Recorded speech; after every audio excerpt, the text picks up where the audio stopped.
Pozdravljeni! Po prvih dveh prostih treningih za veliko nagrado Belgije je prišel čas za naš običajen prispevek pred samimi kvalifikacijami. Pa poglejmo si skupaj, kaj se je zanimivega zgodilo.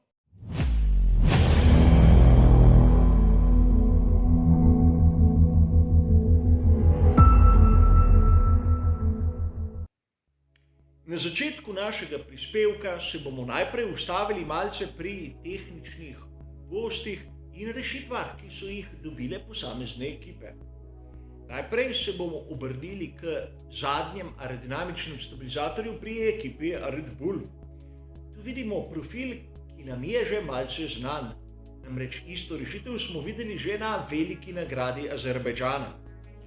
Gre za profil, ki ustvari izjemno majhen zračni upor, ampak tudi izjemno malo oprijema.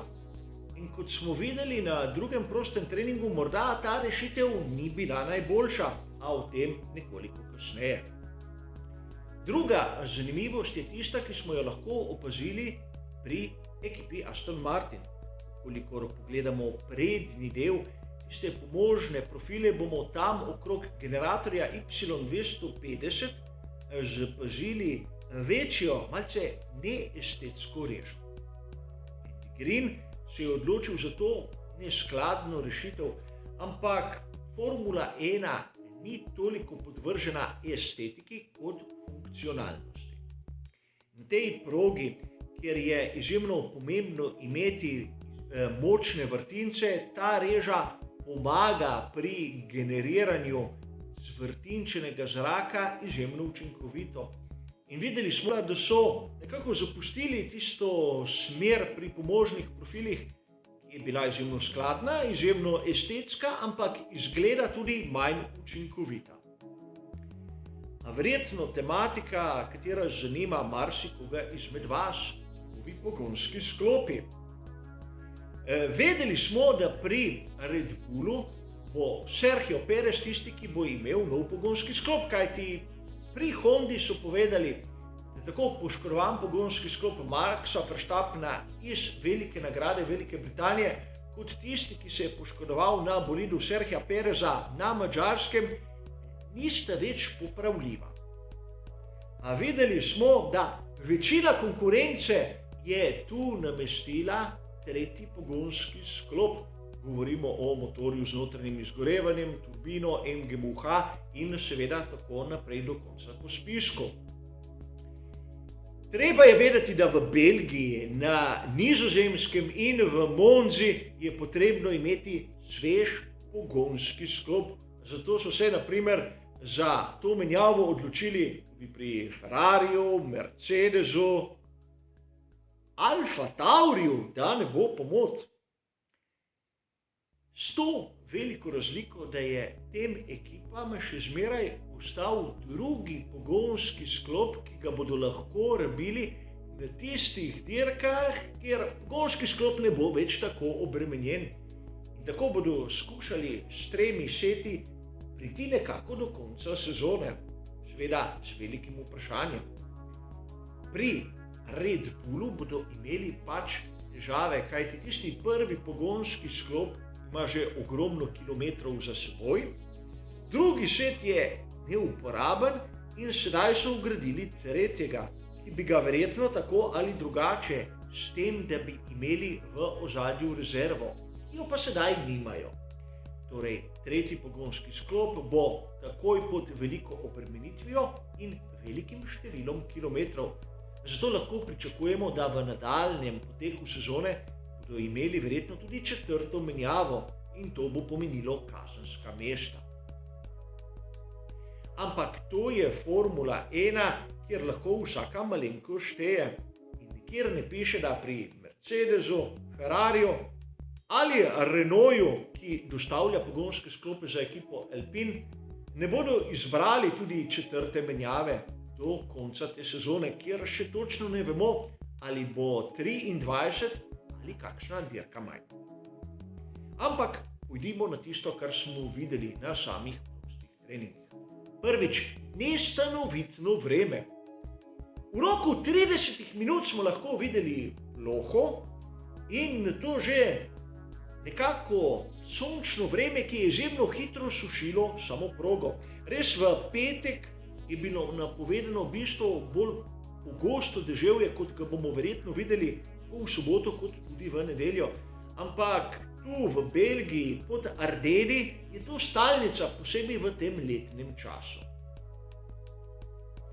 Torej, lahko pričakujemo mokro dirko, ne vem, možno je tudi kaj takega pričakovati, ampak težko bi rekel, da nas v nedeljo čaka 2 uri dežja.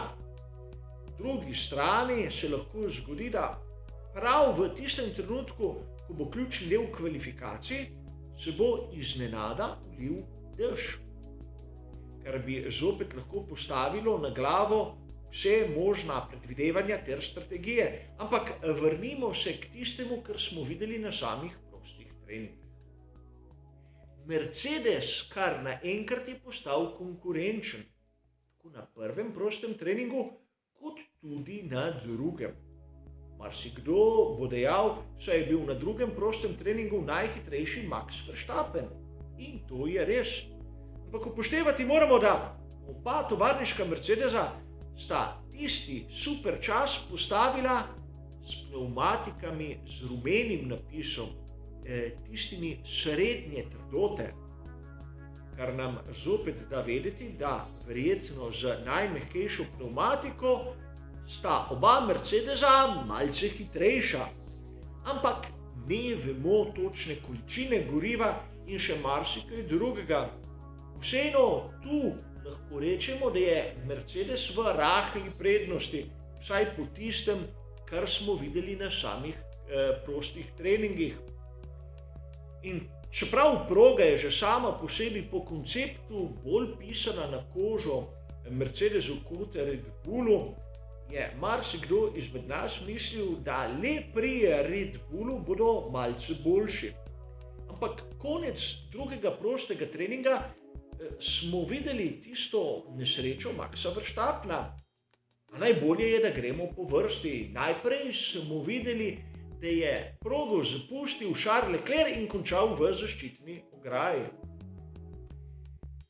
Nekako pri pospeševanju je izgubil zadek tam na vhodu v 7. ovinek oziroma na izhodu iz kombinacije Lecombe.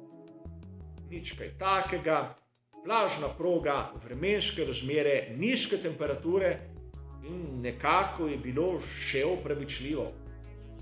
Vedeli smo tudi, da Ferrari SF21 je imel težave, kar se tiče aerodinamike, predvsem na zadku. Čeprav je ta bistveno boljši od svojega predhodnika, ima prirojene tiste napake, ki jih je prinesel s seboj. Poleg tega v letošnji sezoni odrezano rahlo ravno dno tam pred zadnjimi kolesi in praktično zmanjšan volumen difuzorja. Razumljivo. A videli smo, da se je skoraj da na istem mestu ista zadeva ponovila na bolidu Maxa Verstappena.